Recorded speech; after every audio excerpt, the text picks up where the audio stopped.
বর্তমানে কে আপন কে পর সিরিয়ালে দেখা যায় জবার মা হওয়ার খবরে রেগে যায় পালক।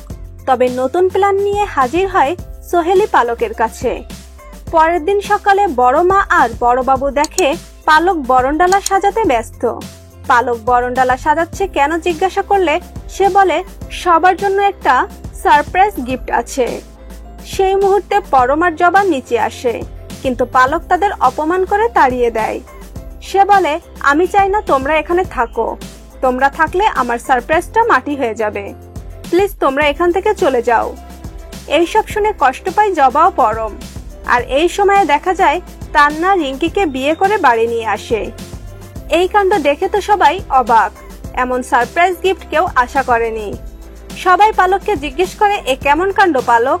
সে জবাব দেয় আমি জবার এই কাণ্ডের জন্য এই কাজ করতে বাধ্য হয়েছি। জবার সন্তান নেয়া নিয়ে সমাজে মুখ দেখাবো কি করে? তান্না আর রিঙ্কির বিয়ের কার্ড নিয়ে যাব কিভাবে মানুষের বাড়ি বাড়ি? সবাই আমাদেরকে নিয়ে হাসাহাসি করবে, তাই আমি গোপনে বিয়েটা সেরে নিয়েছি। তারপর কোয়েল আর সার্থক নিচে আসে। তারা তাদের বাবা মাকে অপমান করে। এরপর পালক তান্না আর রিঙ্কিকে বরণ করে। ঘরে ঢোকার সময় হঠাৎ রিঙ্কির পায়ে বেঁধে বরণডালা পড়ে যায়। বড়মা তখন তাকে অলক্ষী বলে, এটাতে রেগে যায় পালক। এরপর দেখা যায় স্বাদের অনুষ্ঠান হয় জবার। পালক এসে ভাতের থালাটা ফেলে দেয়।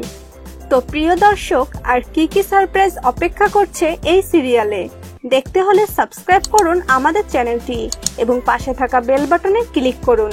ধন্যবাদ।